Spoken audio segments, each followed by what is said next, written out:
وفات کے سلسلے میں کسی مجلس میں خطاب کر رہے تھے، تو ظاہر ہے اس موقع پہ انہوں نے یہی بات کرنی تھی، تو انہوں نے کہا چلو چھوڑ دیں، عوام تو ویسے ہی لائی لگ گئے، اندھے بن کے ہمارے پیچھے چلتے ہیں، انہیں جس طرف مرضی ہم لگا لیں، شروع سے یہ سلسلہ رہا ہے، تو خام خواہ میرا نام بیچ میں لے دیا۔ غصہ کسی اور بات کا تھا، غصہ اس بات کا تھا کہ ان کے ایک رپورٹر نے، جو ٹی ایل پی کے رکن نہیں ہیں لیکن رپورٹ کرتے ہیں ان کے پولیٹیکل ایکٹیویٹیز کو، انہوں نے میرا ایک انٹرویو کیا، اور آپ دیکھیں وہ کتنی بدتمیزی کے انداز میں انہوں نے کیا۔ میں نے ان کے ساتھ کوئی مس بیہیو نہیں کیا، ان کا رائٹ ہے۔ ویڈیو کے آغاز میں بھی انہوں نے مجھے جہنمی کہا اور اینڈ پہ بھی جہنمی کہا، حالانکہ جن لوگوں کے بارے میں وہ سوالات پوچھ رہے تھے انہیں میں نے ننگا کر دیا، بجائے انہیں کچھ کہنے کے مجھے انہوں نے اس طرح کے الفاظ استعمال کیے، تو میں نے کوئی برا نہیں منایا۔ اس کے باوجود ان کی ٹرولنگ ہوئی، اور وہ بےچارے اتنے ڈسہارٹ ہوئے کہ انہوں نے ابھی کل رات کو ایک ویڈیو چڑھائی ہے کہ جی اگر میرے انٹرویو کی وجہ سے کسی کی دل آزاری ہو تو میں معذرت کرتا ہوں۔ یار انٹرویو کرنے سے دل آزاری کیسے ہو گئی؟ تم نے تو کچھ کہا نہیں ہے۔ دل آزاری اگر ہوتی تو میری یا ہمارے اسٹوڈنٹس کی ہوتی، انہوں نے تو آپ کو کچھ نہیں کہا۔ اور دل آزاری ان لوگوں کی ہو گئی کہ جن کی طرف سے اعتراضات اور سوالات جو تھے وہ اس اینکر نے پوچھے۔ یہ آپ ان لوگوں کا انٹلیکچوئل لیول دیکھ لیں، یہ ان کی ذہن کا لیول ہے۔ اب سعد رضوی صاحب حفظہ اللہ تعالی سے میں ریکویسٹ کروں گا کہ آپ جو چیز ہائی لائٹ کرنا چاہتے ہیں وہ کریں۔ یہ کیا جنرل سٹیٹمنٹ ہے کہ سیدنا ابوبکر صدیق رضی اللہ تعالیٰ عنہ کی گستاخی کر دی انجینئر نے؟ کون سی بات پہ گستاخی ہوئی ہے؟ وہ ذرا بات تو بتائیں۔ کوئی گستاخی نہیں ہوئی۔ اصل میں ایک تو تکلیف ان کو تھی اس انٹرویو کی، اور دوسرا ان کے اپنے فرقے کے ایک عالم دین ہے مفتی فضل ہمدرد صاحب حفظہ اللہ تعالی، مفتی منیب الرحمان صاحب کے مدرسے سے انہوں نے ڈگری حاصل کی ہے۔ ڈگری والے مولوی صاحب، یہ کہتے ہیں نا ڈگری والے ہونے چاہیے، وہ ڈگری والے مولوی صاحب ہیں، مفتی صاحب ہیں۔ وہ آج کل ظاہر ہے کہ وہ مختلف مسالک کے علماء کے پاس جا رہے ہیں، وہ بھی میرے پاس آئے تھے۔ پھر ظاہر ہے ان کی اپنی ایک تحقیق ہے، ہر شخص کو رائٹ ہے وہ اپنا موقف بیان کرے۔ پچھلے دنوں ان کی کوئی ویڈیو اپلوڈ ہوئی جس میں انہوں نے سیدنا ابوبکر صدیق رضی اللہ تعالیٰ عنہ کی گستاخی نہیں کی، انہوں نے اپنا ایک موقف رکھا کہ ہجرت مدینہ کے وقت نبی الاسلام کے ساتھ سیدنا ابوبکر صدیق رضی اللہ تعالیٰ عنہ نہیں تھے بلکہ کوئی اور صاحب تھے۔ اب اس میں کوئی گستاخی والا پہلو نہیں ہے، یہ ان کی ایک تحقیق تھی جو 100% باطل ہے۔ میں تو آج سے کئی سال پہلے ایک ویڈیو ریکارڈ کروا چکا ہوں، رسول اللہ کا قاتل کون صلی اللہ علیہ وآلہ وسلم، جس میں نے غالی رافضیوں کو جواب دیا تھا جتنی مرڈر اٹیمپٹس ہوئی ہیں نبی صلی اللہ علیہ وآلہ وسلم پر ان کی زندگی میں، چاہے وہ ہجرت مدینہ کے وقت ہوئی ہو جب آپ علیہ السلام گھر سے نکلے، چاہے آپ کو یہودیہ نے زہر دیا غزوہ خیبر کے موقع کے اوپر، اسی طریقے سے غزوہ تبوک کے موقع پر نبی علیہ السلام جب واپس آ رہے تھے تو آپ پہ قاتلانہ حملہ ہوا۔ اس کے علاوہ بھی کچھ جھوٹی چیزیں بھی منسوب کی گئیں، صحیح بخاری کی حدیث لدود کے حوالے سے کہ نبی علیہ السلام کے گلے میں وفات کے قریب زہر ٹپکایا گیا صحابہ کرام کی جانب سے دوائی کی شکل میں، نعوذ باللہ۔ تو ان ساری باتوں کے جواب میں نے دیے تھے، اور اس میں باقاعدہ میں نے سیدنا ابوبکر صدیق رضی اللہ تعالیٰ عنہ کا جو ہجرت کا سفر ہے اس کو بیان کیا۔ اس دوران جو سراقہ ابن مالک جو بعد میں مسلمان ہو گئے، نبی علیہ السلام کی دعا سے ان کا گھوڑا زمین میں دھس گیا، جو آپ کے پیچھے آ رہے تھے، پھر وہ باز آ گئے۔ بخاری شریف سے اس واقعے کا ذکر کیا۔ پھر صحیح بخاری سے میں نے ہجرت مدینہ کے دوران جو آیات نازل ہوئیں نبی علیہ السلام اور سیدنا ابوبکر کے حوالے سے سورہ توبہ کے اندر، اس کا ذکر کیا، جو بخاری مسلم دونوں میں حدیث ہے، ثانی اثنین، اور سورہ توبہ کے اندر بھی آیا کہ نبی علیہ السلام کو اللہ تعالیٰ نے تسلی دی کہ اگر غزوہ تبوک کے موقع پر آپ کے ساتھی آپ کا ساتھ نہیں دیں گے تو آپ بے فکر رہیں، رسول اللہ کی مدد تو اللہ نے اس وقت بھی کی تھی جب وہ دونوں نکلے تھے ہجرت کے لیے اور غار میں تھے دونوں، اور تم اپنے ساتھی سے کہتے تھے کہ مت غم کھاؤ، اللہ ہمارے ساتھ ہے، نبی صلی اللہ علیہ وآلہ وسلم کے حوالے سے. تو وہ دوسرے رسول اللہ تھے صلی اللہ علیہ وآلہ وسلم، اور پہلا شخص جسے نبی علیہ السلام تسلیاں دے رہے تھے وہ حضرت ابوبکر تھے رضی اللہ تعالیٰ عنہ. تو یہ میں نے صحیح بخاری سے وہ حدیث بھی دکھائی تھی، اور یہ اس بات کا ثبوت ہے کہ نبی صلی اللہ علیہ وآلہ وسلم کے ساتھ سیدنا ابوبکر تھے اس ہجرت میں. اگر کوئی کافر شخص ہوتا، جس طرح کہ مفتی فضل صاحب نے کہا کہ وہ کافر تھا جو آپ کو گائیڈ کر رہا تھا، تو اس کے ساتھ تو اس طریقے سے گفتگو نہیں ہونی تھی کہ غم نہ کھاؤ، اللہ ہمارے ساتھ ہے. اللہ تو رسول اللہ کے ساتھ ہے، ان کے دشمنوں کے ساتھ تو نہیں ہے. تمہارا ان دو کے بارے میں کیا خیال ہے جن کے ساتھ تیسرا اللہ ہے؟ یہ حدیث کے اندر الفاظ ہیں، اور اس میں مفتی صاحب کہہ رہے تھے الفاظ کا فرق ہے قرآن کے الفاظ میں اور بخاری کے الفاظ میں. مفتی صاحب، قرآن حکیم میں قصہ آدم اور ابلیس 7 دفعہ آیا ہے، وہ الفاظ آپس میں میچ نہیں کرتے، تھوڑے تھوڑے فرق کے ساتھ ہیں. ایک ہی طرح کی گفتگو ہے، وہ قرآن کا اسلوب ہے، بات پہنچانی تھی، الفاظ کے چناؤ میں فرق ہو سکتا ہے.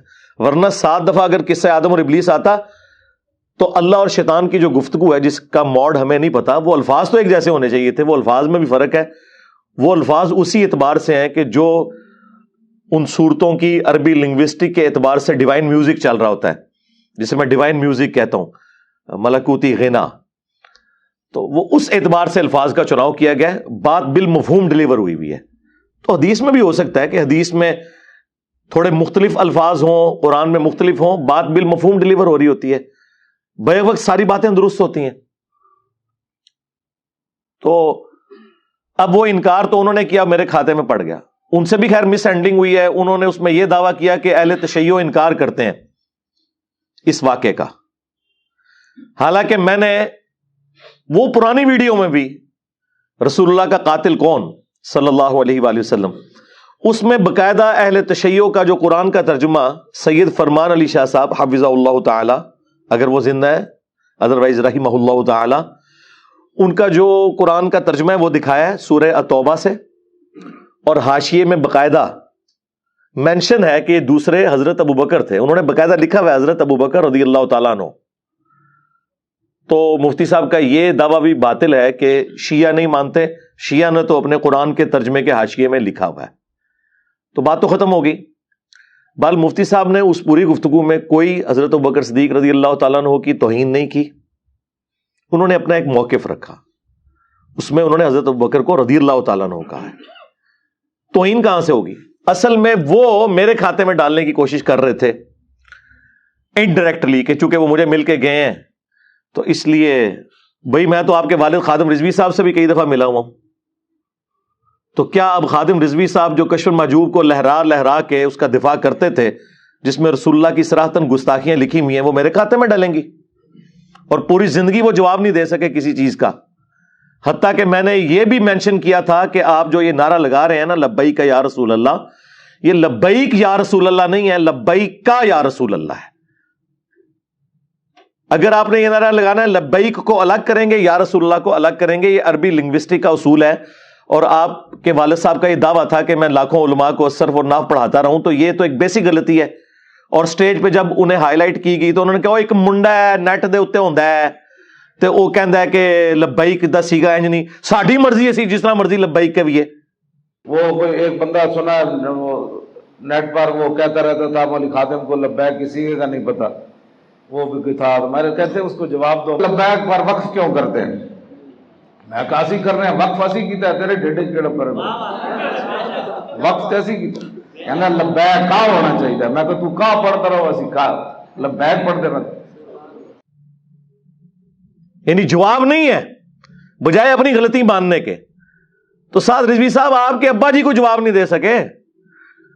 آپ تو بھی میرا خیال ہے گلیوں میں کھیلتے کودتے ہوں گے تو اس وقت سے ہم آپ کے ابا جی کے اسٹوڈنٹ ہیں 1994 میں.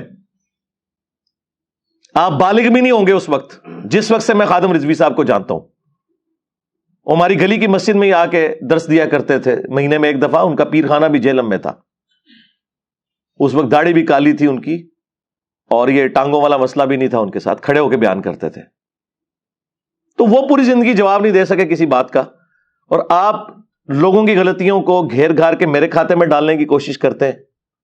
ٹھیک ہے، ایشو کوئی اور ہے آپ کو، اور میرے اوپر الزام لگا رہے ہیں کہ حضرت ابوبکر صدیق رضی اللہ تعالیٰ عنہ کی میں نے توہین کر دی، کہ جب بھی ان پہ گستاخی کا الزام لگا میں نے دفاع کیا.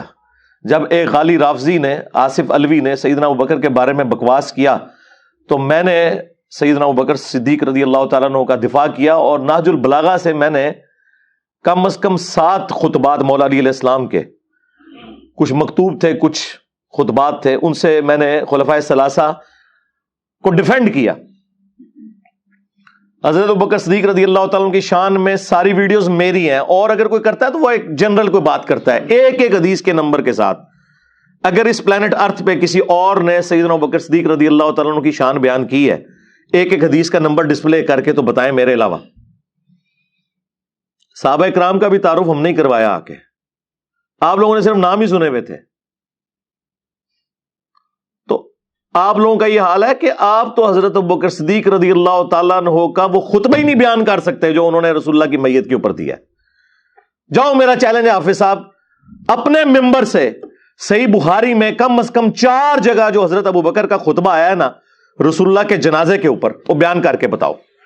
چلو، ٹائم قیامت تک ہے، ورڈ بائی ورڈ بیان کرنا ہے.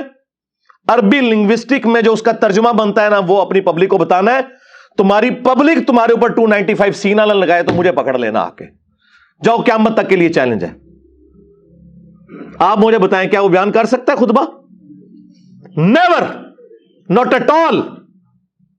4 جگہ آیا کہ جب رسول اللہ صلی اللہ علیہ وآلہ وسلم کی وفات ہوئی تو آپ صلی اللہ علیہ وآلہ وسلم کی میت مبارکہ حجرہ عائشہ میں رکھی ہوئی تھی. سیدنا ابوبکر داخل ہوئے، سر مبارک سے کفن کو ہٹایا، ماتھے پہ بوسہ دیا اور کہا یا رسول اللہ صلی اللہ علیہ وآلہ وسلم، اللہ تعالیٰ آپ پہ 2 موتیں جمع نہیں کرے گا. ایک موت تو آپ کو آنی تھی، وہ آ گئی، اب ہمیشہ کی زندگی آپ کے لیے آخرت کی. کیونکہ پیرلل میں حضرت عمر نے وہ تلوار اٹھائی ہوئی تھی کہ جو شخص یہ کہے گا کہ نبی علیہ السلام دنیا سے تشریف لے گئے ہیں تو میں اسے قتل کر دوں گا. ان کا نظریہ یہ تھا کہ جس طرح موسیٰ علیہ السلام 40 دن کے لیے کوہ طور پر گئے تو نبی علیہ السلام بھی وقتی طور پر ڈورمنٹ پوزیشن میں چلے گئے ہیں، کیونکہ آپ علیہ السلام نے ہم سے یہ وعدہ کیا ہے کہ رومن اور پرشین امپائرز بھی گریں گی. یہ کیسے ہو سکتا ہے کہ نبی علیہ السلام دنیا سے اپنا مشن پورا کیے بغیر چلے جائیں؟ وہ یہ سمجھتے تھے کہ یہ جو پیش گوئیاں آئیں گے رسول اللہ کی زندگی میں پوری ہوں گی. لیکن اگر یہ نبی علیہ السلام کی مبارک زندگی میں پوری ہوتی تو اس طرح کے انقلاب تو اور بھی کئی جنگجو لے کے آئے.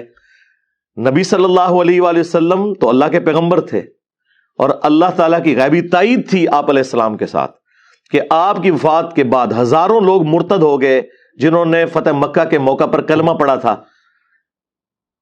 کیوں؟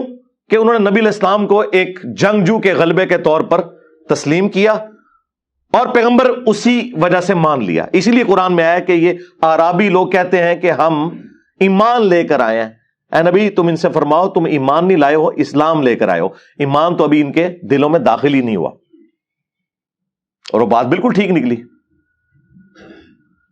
ہزاروں لوگ مرتد ہو جائیں، منکرین زکوٰۃ، مسلمہ کذاب کے ساتھ مل جانے والے لوگ، اور حضرت ابوبکر صدیق رضی اللہ تعالیٰ عنہ کا کانفیڈنس لیول یہ ہے کہ وہ ان کے ساتھ جہاد اور قتال کے لیے تیار ہیں. اور اللہ تعالیٰ کی غیبی تائید کے لیڈر فوت ہو گیا ہے، اس کے ماننے والے ہزاروں لوگ اس دین کو چھوڑ کے چلے گئے ہیں. پھر بھی ایک مختصر سی جماعت نے نہ صرف ان مرتدین پہ غلبہ پایا بلکہ چند سالوں کے اندر رومنز اور پرشینز کو بھی گھٹنے ٹیکنے کے اوپر مجبور کر دیا. یہ وہ وعدہ تھا، وَالَّذِي أَرْسَلَ رَسُولَهُ بِالْهُدَى وَدِينِ الْحَقِّ لِيُظْهِرَهُ عَلَى الدِّينِ كُلِّهِ وَلَوْ كَرِهَ الْمُشْرِكُونَ. وہی اللہ ہے جس نے اپنے پیغمبر صلی اللہ علیہ وآلہ وسلم کو الہدا یعنی قرآن کے ساتھ اور دین حق کے ساتھ مبعوث کیا تاکہ اس دین کو تمام ادیان پر غالب کر دے.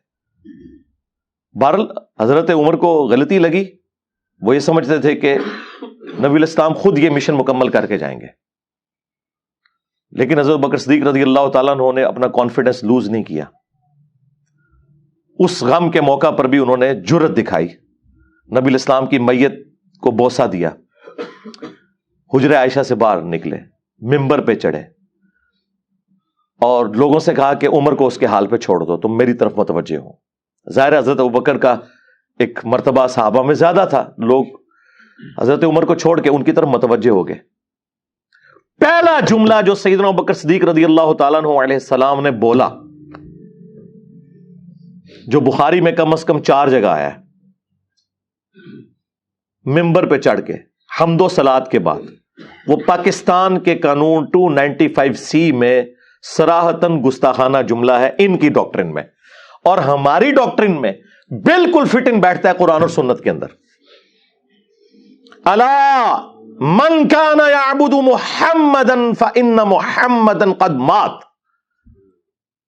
آگاہ ہو جاؤ, جو کوئی بھی محمد کی عبادت کرتا تھا وہ جان لے کہ محمد مر چکے. فان محمدا قد مات, وصال شریف نہیں فرما گے, وصال بھی اردو میں آتا ہے اور عربی میں بھی لفظ وصال یوز ہوتا ہے, لیکن یہ یوز نہیں کیا. ومن کان یعبد اللہ, اور جو کوئی اللہ کی عبادت کرتا تھا وہ جان لے فإن اللہ حی لا یموت, کہ بے شک اللہ تعالی زندہ ہے, اسے کبھی موت نہیں آئے گی. اب مجھے بتائیں, کیا صحابہ کرام میں کوئی رسول اللہ کی عبادت کرتا تھا؟ فرضی جملہ بولا, کیوں؟ تاکہ امت کے عقیدے ٹھیک کیے جائیں. یہ ٹی ایل پی والے ہوتے ہیں نا, تو کہتے ہیں تنو اور کوئی آیت نہیں لبھی, اور کوئی حدیث نہیں لبھی, تو کولوں گلا کرنا ہے. یہ کولوں ہی گل کی ہے نا, یہ کوئی آیت حدیث تو نہیں تھی. میرے تو بڑا کیڑا بریلوی ہے, میں انہاں دی مزاج سمجھنا وا. اوے تو پڑھ ان اللہ و ملائکتہ یصلون علی النبی اللہم صلی علی محمد وعلی آل محمد. تو پڑھ وما ارسلناک الا رحمۃ للعالمین. تو پڑھ قل ان کنتم تحبون اللہ فاتبعونی یحببکم اللہ. تو پڑھ انا ارسلناک شاہدا ومبشرا ونذیرا وداعیا الی اللہ باذنہ وسراجا منیرا. تنو اور کوئی گل نہیں لبھی, کولوں گلاں بڑھانا ہے, شرک سے ختم ہو چکے ہے. تو یہ گل کیوں کی تھی؟ کیا صحابہ کرام جڑے شرک کرتے سن؟ کسی کی جرت نہیں ہوئی. اس زمانے میں یہ لوگ نہیں تھے نا, اس سے ہی سمجھ لیں, یہ نہیں تھے. اس زمانے میں ہم لوگ تھے سامنے بیٹھے ہوئے, ہاں, جنہیں یہ پتا تھا کہ بخاری میں یہ حدیث ہے.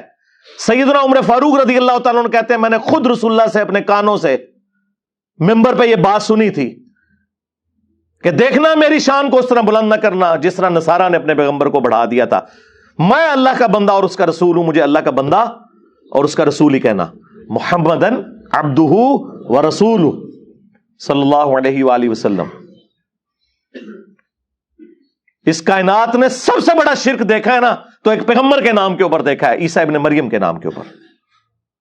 رسول اللہ نے دوسرا عیسیٰ ابن مریم بن جانا تھا اگر نبی صلی اللہ علیہ وآلہ وسلم امت کو سمجھا کے نہ جاتے. میں یہ کہتا ہوں رسول اللہ کی کامیابی ہے کہ آپ کی میت کے اوپر توحید بیان ہو رہی ہے, شان رسالت نہیں بیان ہو رہی, توحید بیان ہو رہی ہے. اس وقت یہ ضرورت تھی, لوگ غم کی حالت میں تھے.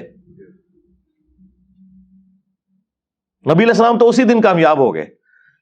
آپ نے اپنے اس لگائے ہوئے درخت کا پھل اسی دن دیکھ لیا کہ رسول اللہ کی میت کے اوپر صحابہ کرام جو ہے وہ توحید بیان کر رہے ہیں. الا من کان یعبد محمدا فان محمدا قد مات. آگاہ ہو جاؤ, جو کوئی بھی تم میں محمد کی عبادت کرتا تھا وہ جان لے کہ محمد مر چکے.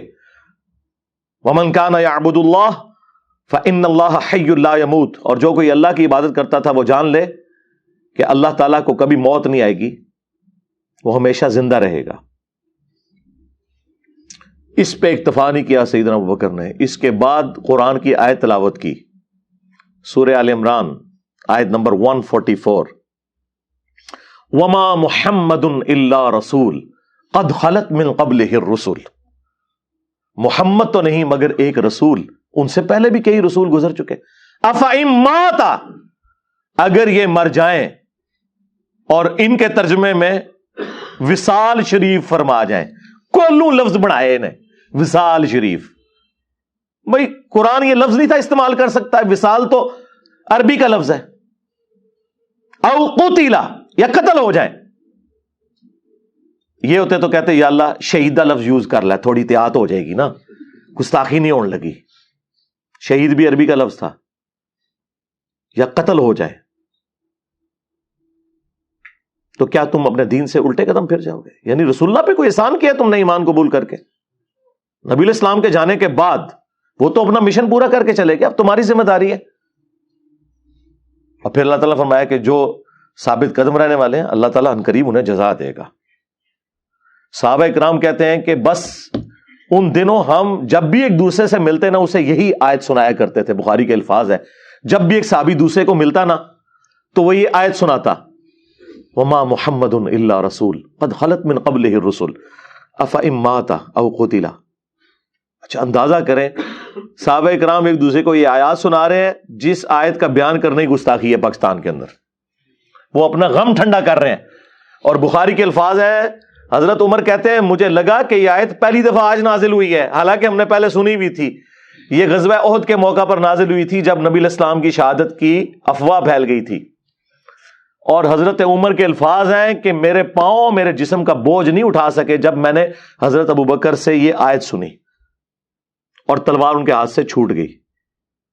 یہ تھے وہ لوگ جو قرآن اور حدیث سن کے فوراً پلٹ آیا کرتے تھے. ان کے سامنے آپ قرآن بیان کریں، ان کے سامنے آپ حدیث بیان کریں، یہ کہتے ہیں نہیں سانو دسو ساڑھے باپ بیانے کے کیا ہے. کیوں دسی اللہ دے بندے ہو، میرے نبی سا ہے ہی کوئی نہیں، تیرے بابے تھے شے ہی کوئی نہیں، ان کی باتیں کیوں بتائیں. عزتیں تم لوگوں نے اویل کی ہیں رسول اللہ کے نام کے اوپر، سواریاں سوار کی ہیں تم نے مکے اور مدینے کے نام کے اوپر، اور جا کے اجمیر شریف اور بغداد شریف میں پھینکی ہیں. چندے کھا رہے ہو رسول اللہ کے نام کے اوپر اور تعلیمات اپنے بابوں کی بتاتے ہو، لے رہے ہو تم بابے اپنے. تو اندازہ کریں یہ حضرت بکر صدیق رضی اللہ تعالیٰ کا ایٹیچیوڈ. اگلی آیت انہوں نے پڑھی سورہ الزمر کی آیت نمبر 30، انک میت و انہم میتون. اے نبی تمہیں بھی مرنا ہے انہیں بھی مرنا ہے، اور پھر تم اللہ کے حضور قیامت والے دن جھگڑا کرو گے، یعنی اللہ تعالیٰ فیصلہ کرے گا تمہارے درمیان. میت کے الفاظ استعمال ہوئے. یہ نہیں ہوا کہ اے نبی تمہیں بھی وصال شریف فرمانا ہے اور تمہارے مخالفین کو بھی مرنا ہے، نہیں. انک میت و انہم میتون، یعنی یہ حضرت ابوبکر کی سنت ہے رضی اللہ تعالیٰ عنہ علیہ السلام کہ کوئی بات بھی کرنی ہے تو قرآن سے دلیل پیش کرنی ہے. یہ کہتے ہیں نہیں جی وہ بزرگوں کا فرما دینا ہی کافی ہے. بھائی سب سے بڑا جو بزرگ ہے، جو اولیاء کا سردار ہے، آپ کے اولیاء کے سردار تو مختلف رہے ہیں مختلف زمانوں میں. کبھی بایزید ہوتا تھا، پھر عبد القادر جیلانی کو آپ نے بنا لیا، اب پتہ نہیں کس کو بنائیں گے. تو ہمارے تو اولیاء کے سردار جو ہیں حضرت ابوبکر صدیق رضی اللہ تعالیٰ عنہ، حضرت عمر فاروق رضی اللہ تعالیٰ عنہ، حضرت عثمان غنی رضی اللہ تعالیٰ عنہ، اور حضرت علی مولا علی علیہ السلام رضی اللہ تعالیٰ عنہ وعلیہم السلام اجمعین وہ ہیں. المستدرک للحاکم میں اس خطبے میں ایک اور آیت کا بھی ذکر موجود ہے، وہ سورۃ الانبیاء سے انہوں نے تلاوت کی کہ اے نبی اگر تمہیں مرنا ہے تو کیا تمہارے مخالفین ہمیشہ زندہ رہیں گے جو آج تمہاری دعوت کو دبانے کی کوشش کر رہے ہیں. یہ آیت بھی پڑھی، 3 آیات پڑھی. اسی تو ہم کہتے ہیں یہ کتابوں کا خدا ہے، یہ کتابوں کا پیغمبر ہے، یہ کتابوں کے خلفائے راشدین ہیں، بابوں کے خلفائے راشدین نہیں. مرنے سے پہلے اے مسلمان کر لے اس پہ غور، کتابوں کا خدا اور ہے، بابوں کا خدا اور، کتابوں کا پیغمبر اور ہے، بابوں کا پیغمبر اور، کتابوں کا دین اور ہے، بابوں کا دین اور. اگرچہ وہ بھی اسی پیغمبر اسی خدا اور اسی دین کو مانتے ہیں لیکن ان کوالٹیز کے ساتھ نہیں جو کتابوں میں آئی ہیں، بلکہ ان کوالٹیز کے ساتھ جو ان کی نفس کی خواہشات جسے وہ وجدان کا معرفت کی باتوں کا نام دیتے ہیں. یہ لوگ حضرت ابوبکر کا نام لیں گے، یہ لوگ یوم صدیق اکبر منائیں گے، جو لوگ بخاری سے حضرت ابوبکر کا خطبہ ہی نہیں بیان کر سکتے لو جی ٹائم قیامت تک کے ساتھ رضوی اگر تو واقعی حضرت ابوبکر صدیق رضی اللہ تعالیٰ عنہ کا دفاع کرنے والا اپنے آپ کو سمجھتا ہے تو بخاری سے جو کم از کم 4 جگہ حدیث آئی ہے نا، حضرت ابوبکر صدیق رضی اللہ تعالیٰ عنہ کا خطبہ ورڈ بائی ورڈ ترجمہ کر کے اپنی پبلک کو بتا، اور ساتھ یہ بتا کہ کتنا گستاخانہ اور کتنا فرضی یہ خطبہ ہے جو انہوں نے بولا۔ ہمارے نزدیک تو بالکل ٹھیک بولا ہے، وہ ہمارے عقیدے میں فٹ ان بیٹھتا ہے۔ الا من کان یعبد محمدا فان محمدا قد مات، آگاہ ہو جاؤ جو بھی تم میں محمد کی عبادت کرتا تھا جان لے کہ محمد مر چکے، اور جو کوئی اللہ کی عبادت کرتا تھا وہ جان لے کہ اللہ تعالیٰ زندہ ہے، اسے کبھی موت نہیں آئے گی۔ ومن کان یعبد اللہ فان اللہ حی لا یموت۔ تو تم لوگ تو بیان نہیں کر سکتے، تم لوگوں نے یوم صدیق اکبر کہاں سے منانا ہے؟ صدیق اکبر والا عقیدہ ہی نہیں ہے تم لوگوں کا۔ سنا ہے آپ ہر عاشق کے گھر تشریف لاتے ہیں، میرے گھر میں بھی ہو جائے چراغاں یا رسول اللہ۔ تم لوگوں کا تو یہ عقیدہ ہے، حضرت ابوبکر کو تو نہیں پتا تھا کہ عاشقوں کے گھر رسول اللہ تشریف لائیں گے۔ مولا علی کے گھر تو کبھی نہیں آئے، سیدہ فاطمہ کے گھر تو کبھی نہیں آئے، سیدہ عائشہ سلام اللہ علیہا کے گھر تو کبھی نہیں آئے، علیہم السلام اجمعین۔ تمہارے بابوں نے جھوٹ مشہور کیے اور اسی کے مطابق معاملات لے کے چل رہے ہو۔ اور میں نے ان کو پچھلے دنوں بھی آپ کو پتا ہے، جب انہوں نے میرے حوالے سے ایک کسی سٹیج کے اوپر مجھے مینشن کر کے انہوں نے کہا تھا کہ ہمارے بابا جی نہ ہوتے تو ہماری عوام جو ہے نا وہ ان سے متاثر ہو جاتی۔ ہمیں تاریخ سے بتایا ہی نہیں گیا، یہ تو علامہ خادم حسین رضوی کو سلام جنہوں نے ہمیں تاریخ سے آشنا کیا کہ تم ہو کن کی اولادیں، ورنہ کوئی ذاکر نائک سے متاثر تھا، کوئی جناب یہ آج کل مرزا جیلوی نام کا ان سے متاثر ہو جاتا، کوئی جناب یہ آج کل مرزا جیلوی نام کا ان سے متاثر ہو جاتا، کوئی جناب یہ آج کل مرزا جیلوی نام کا ان سے متاثر ہو جاتا۔ یہ تو بابا جی نے بتایا کہ تمہارے بڑے بہت بڑے تھے، تم کبھی دیکھو تو صحیح تمہارے بڑے ہیں کون، تم کبھی دیکھو تو صحیح تمہارے بڑے ہیں کون، تم کبھی دیکھو تو صحیح تمہارے بڑے ہیں کون۔ سرکار ہو گئی، the damage has been done. ہاں، فرقوں کی دکانیں بند، the damage has been done, وہ ہو چکا۔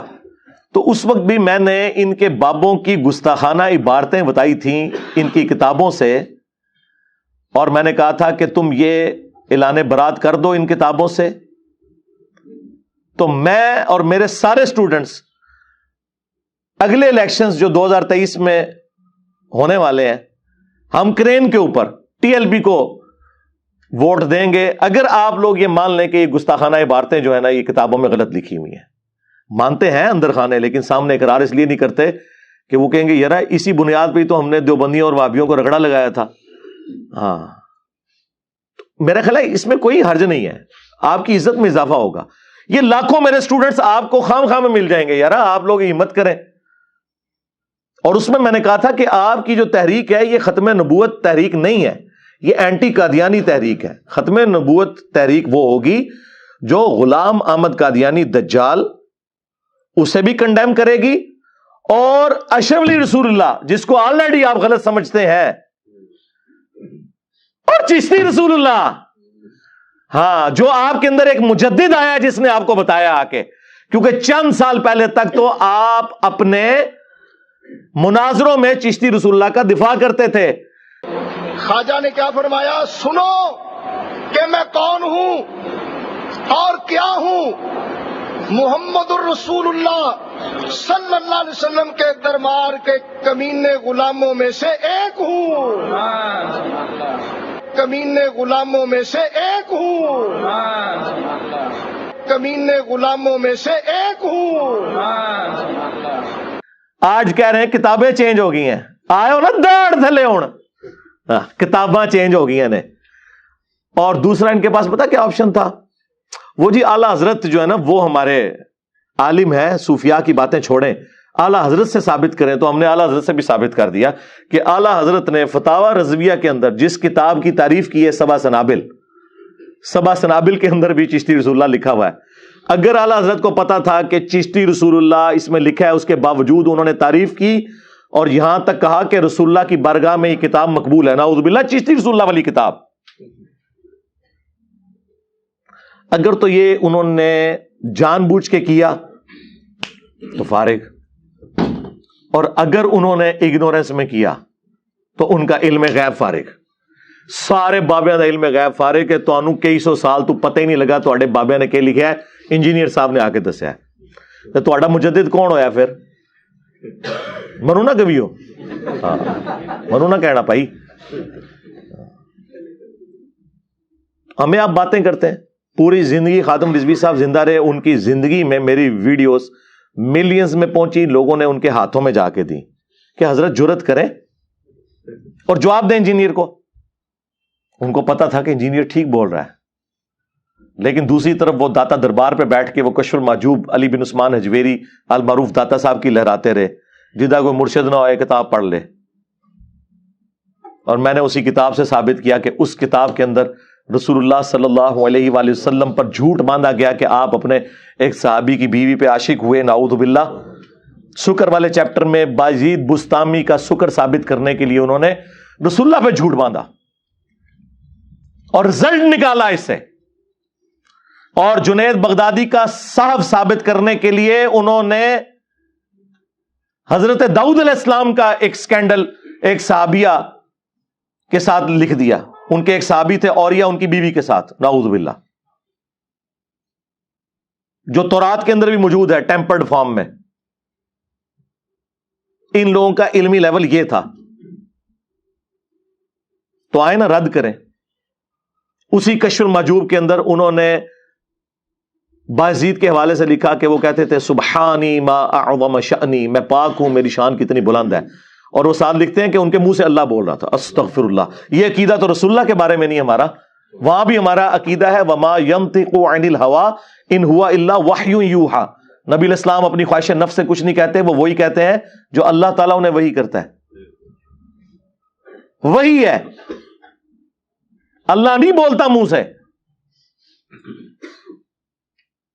انہوں نے یہ بات لکھی. اور پھر تذکرۃ الاولیاء شیخ فرید الدین عطار, جن کو 627 ہجری میں منگولوں نے ذبح کر دیا تھا. منگول نہیں قابو آئے نہ دے, یہ نگاہ مار کے مرید ہی ساڑ دے رہے. انہوں نے بھی یہی لکھا سبحانی ما اعظم شأنی, اور اس سے بڑھ کر رسول اللہ کی شان میں گستاخی کر دی, کیونکہ ان کے نزدیک وہ گستاخی بڑی ہے. کیونکہ یہ کہتے ہیں با خدا دیوانہ باش با محمد ہوشیار. دیوانگی اللہ کے لیے چل جائے گی لیکن محمد کے لیے ہوشیاری صلی اللہ علیہ وآلہ وسلم. تو اس میں تو انہوں نے لکھا, جب ان سے کسی نے پوچھا کہ بازید یہ بتائیے کہ قیامت کے دن لوگ کس کے جھنڈے کے نیچے ہوں گے, تو انہوں نے کہا میں قسمیاں کہتا ہوں کہ محمد اور تمام انبیاء میرے جھنڈے کے نیچے ہوں گے, نعوذ باللہ. اور اس پہ اس گستاخی کا اختتام نہیں, اس کے بعد اگلا جملہ بولا لوائی اعظم من لوائی محمد, میرا جھنڈا محمد کے جھنڈے سے بھی بڑا ہوگا, نعوذ باللہ. تو نکالو نا تذکرۃ الاولیاء سے اسے. ختم نبوت تحریک تو یہ ہے نا کہ پھر یہ بھی سب کچھ نکلے. لاہور ہی میں یہ پرنٹنگ پریس ہے جہاں یہ چھپ رہی ہیں دونوں کتابیں. حشت بعیث بھی وہیں سے چھپ رہی ہے, کشف المحجوب بھی وہیں سے چھپ رہی ہے, سبع سنابل بھی وہاں سے چھپ رہی ہے. دیو نا دھرنا ہوتے, کبھی نہیں دیں گے. انہیں سے چندے لے کے کھا رہے ہیں یہ لوگ. روزی روٹی بند ہو جائے گی. باپ پوری زندگی درویشی کی زندگی گزارتا رہا اور بیٹا کروڑوں کی گاڑیوں میں پھیر رہا ہے. ہاں جی, لاکھوں روپیہ ڈانسر قسم کے ناتخانوں کے اوپر بیٹے لٹا رہے ہیں ایک نشست کے اندر. پاکستان میں غریب کو روٹی نہیں مل رہی, یہ لوگ پیسے لٹا رہے ہیں.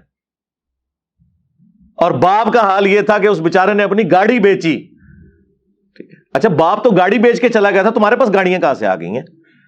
کون سی تنخواہ لے رہے ہو؟ چندوں سے کھا رہے ہو. تو چندے لال کرو نا, ختم نبوت پہ کام کرو. اینٹی قادیانی نہیں, صرف ختم نبوت یعنی چشتی رسول اللہ, اشری رسول اللہ کو بھی کنڈیم کرو. یہ کرنے کی جرت نہیں ہے. اور پھر چوہے چھوڑے میں مولوی جو آ کے نا جھوٹا دفاع کرتے ہیں, جی وہ ہم قرآن و سنت سے ثابت کریں گے. وہ کیا تم لوگوں نے ثابت کرنا ہے؟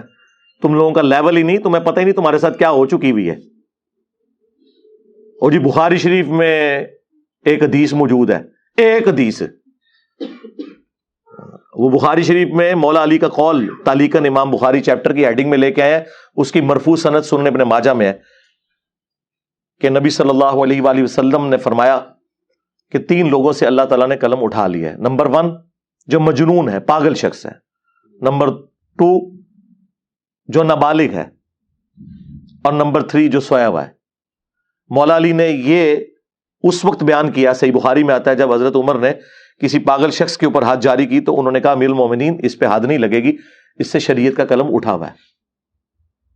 اس حدیث کے تحت وہ کہتے ہیں کہ ہمارے بزرگ چونکہ اللہ کے عشق میں پاگل ہو چکے تھے، لہٰذا ان سے شریعت کا قلم اٹھا ہوا ہے. اللہ کے عشق میں نہیں سرکار، انہوں نے رسول اللہ کی گستاخی کی ہے. ہاں، با خدا دیوانہ باش، با محمد ہوشیار. ہاں تے سیدھی طرح کہو تواڈے بزرگ پاگل سن. اے نہ کیوں رکھے جے کلندر، مجنون، ہیں؟ سیدھی طرح کہو پاگل. پاگل کہہ دو ٹھیک ہے، ہمارا جھگڑا ختم. لیکن عوام کو بتاؤ نہیں، وہ اللہ کے عشق میں پاگل ہوتے تھے. وہ جی مسلم میں بھی ایک حدیث ہے نا، ایک بندہ اللہ کے عشق میں پاگل ہو گیا تھا. پھر چوٹ پہ مارنا ہے، با خدا دیوانہ باش، با محمد ہوشیار، تیرے بابوں نے رسول اللہ کی گستاخی کی ہوئی ہے. مثالیں اللہ کی دے رہے ہو اور ڈیفینڈ کر رہے ہو نبی الاسلام کی شان میں کی ہوئی گستاخیوں کو. چل وہ بھی حدیث لے لیتے ہیں. وہ جی مسلم شریف میں ایک حدیث ہے، نبی الاسلام نے ایک شخص کی توبہ کے واقعے کو تمثیل سے بیان کیا کہ اللہ تعالیٰ کو کتنی خوشی ہوتی ہے جب کوئی گنہگار توبہ کرے. کہ ایک شخص ایک ریگستانی سفر پہ تھا، اس کا ساز و سامان اونٹ پہ لدا ہوا تھا، اور اسی حالت میں اسے اونگ آ گئی اچانک، اور اس کا وہ اونٹ وہاں سے غائب ہو گیا. اب اسے اپنی موت سامنے نظر آنا شروع ہو گئی، اور تھوڑی دیر کے بعد وہ اونٹ جب واپس آ گیا تو اسے اتنی خوشی ہوئی کیونکہ وہ موت کے منہ سے نکل کے دوبارہ زندگی میں آ گیا، کہ جذبات کے عالم میں اس کی زبان سے بجائے یہ نکلنے کے کہ اے اللہ میں تیرا بندہ تو میرا رب، یہ نکل گیا کہ اے اللہ تو میرا بندہ میں تیرا رب. تو وہ کہتے ہیں دیکھو ہمارے بزرگ بھی جب اس طرح کے بکواسیات ارشاد فرماتے ہیں نا، ہاں شتیہات کے نام سے بونگیاں، شتیہات ایڈا موٹا ورڈ، تو یہ تو حدیث میں موجود ہے. اگے پڑھ، آگے لکھا ہے من شدت الفرح، خوشی کی شدت کی وجہ سے اس کی زبان سے ایسا نکل گیا. یہ تو نہیں تھا کہ بیٹا پڑھ چشتی رسول اللہ. کہتے نہیں دیکھیں بعد میں انہوں نے صحیح کلمہ بھی پڑھایا نہ، اس طرح توبہ نہیں ہوتی. بعد میں انہوں نے صحیح کلمہ اس سے پڑھایا، خود تو پڑھا ہی نہیں ہے. ہاں جب انہوں نے کفری کلمہ پڑھوایا تھا نا، آپ کو تو کہتے ہیں کوئی جھوٹی موٹی بھی لکھ دے قادیانی جرمنی جانے کے لیے تو وہ قادیانی ہو جاتا ہے، اور تمہارے بابے سچی مچی بھی کہہ دیں تو وہ نہ ہو.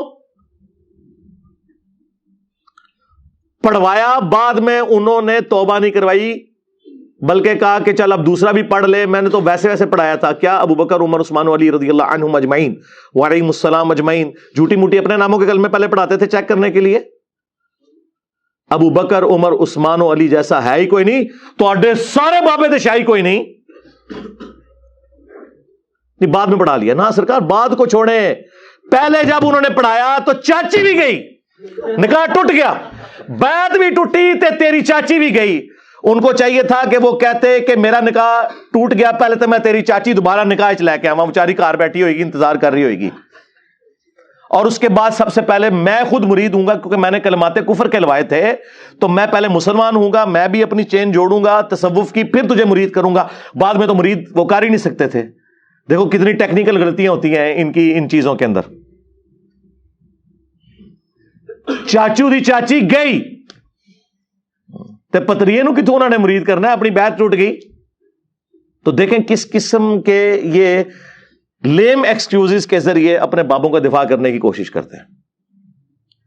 اور وہ صاحب اور شکر کی عبارت کے اوپر انہوں نے کہا جی مسلم شریف میں بھی ایک حدیث ہے کہ نبی علیہ السلام کی بھی تو ایک دفعہ نگاہ پڑ گئی تھی ایک عورت کے اوپر، نعوذ باللہ، تو اس کو اس سے میچ کر رہے. استغفر اللہ. وہ آپ مسلم کی حدیث پڑھیں، واللہ اس حدیث کا کوئی لینا دینا ہی نہیں اس کے ساتھ. اس حدیث میں تو یہ ہے کہ نبی علیہ السلام کی اچانک ایک نظر پڑی اور آپ صلی اللہ علیہ وآلہ وسلم اپنے گھر میں تشریف لے گئے اور اپنی زوجہ محترمہ کے ساتھ تعلق قائم کیا، اور پھر باہر نکلے اور فرمایا کہ اگر تم میں سے اچانک کسی کی نظر غیر محرم پر پڑ جائے تو وہ اپنی بیوی کے پاس جائے، یعنی اس خیال کو باطل کرنے کے لیے. یہ تو نبی علیہ السلام نے ایک سلیقہ سکھایا. اس میں یہ کہاں لکھا ہوا ہے کہ نبی الاسلام کی نگاہ کسی عورت پہ پڑ گئی اور وہ جب اپنے گھر پہنچی تو اس کا خامند اس سے ناراض ہو گیا, طلاق دے دیا, اور پھر حضور کو چونکہ پسند آئی تھی تو حضور نے شادی کر لی؟ یہ لکھا ہوا ہے اس میں. اپنے بابوں کو بچانے کی خاطر مسلم شریف کی حدیث کا مذاق اڑاتے ہو. تم جو مرضی کر لو, جو تمہاری منجی ٹھکنی تھی نا وہ ٹھک گئی, اب اس کی کوئی ریمیڈی نہیں ہے. اور یہ میں زخم بار بار تمہارا چھیلوں گا یہاں تک کہ تم لوگ توبہ نہ کر لو. یہ بچارے ان کو قرآن و حدیث پیش کرتے رہے, یہ کہاں قرآن و حدیث کے ماننے والے ہیں؟ جس چڑیا کے اندر ان کی جان ہے نا وہ مجھے پتا ہے. ہاں, وہ یہ ہے کہ ان لوگوں نے اس نام پہ عزتیں اویل کی کہ ہم لوگ عاشقان رسول ہیں اور ہمارے مخالفین گستاخ ہیں. میں نے آ کے اب ان کو بتایا کہ تمہیں بھی اگر عشق کا سرٹیفکیٹ چاہیے تو اس پلیٹ فارم سے. ہم نے تو تمہارے بزرگوں کو ثابت کر دیا ہے کہ وہ اپنے ناموں کے کلمے پڑھوا کے گئے ہیں, رسول اللہ کی صراحتاً توہین کر کے گئے ہیں. ہم ان بزرگوں کو مانیں یا ان بزرگوں اور اماموں کو مانیں کہ جنہوں نے اسلام کی خدمت کی ہے؟ یہ میرے امام نے لکھا ہے نا, تیرا امام تو لکھ کے چلا گیا کہ لوائی اعظم من لوائی محمد, میرا جھنڈا محمد کے جھنڈے سے بڑا ہوگا اور محمد اور تمام انبیاء میرے جھنڈے کے نیچے ہوں گے. تیرا بازید تو یہ کہتا رہا نا, اور کنیت بھی تھی اس کی ابو یزید. تسی ہے یزیدی پارٹی ہو, ناسبیو. اور ساڈا امام جو امام مسلم ابو الحسین مسلم بن حجاج القشیری, ان کی کنیت ابو الحسین ہے. ایک ہی سن میں دونوں فوت ہوئے ہیں. بازید بھی 261 ہجری میں فوت ہوا اور امام مسلم بھی. اس کی کنیت ہے ابو یزید, ان کی کنیت ہے ابو الحسین. اور کہتے ہیں مرید تھا امام جعفر کا. اور امام جعفر تے مننے والے آج نہیں اپنا نا یزید رکھ دے, اپنی کنیت نہیں رکھ دے, اپنے بچے دے نا نہیں رکھ دے. اور وہ بھی مرید قبر پہ جا کے ہوئے, کیونکہ ظاہری زمانہ تو پایا نہیں ہے, 50 سال کا فرق ہے دونوں کے اندر.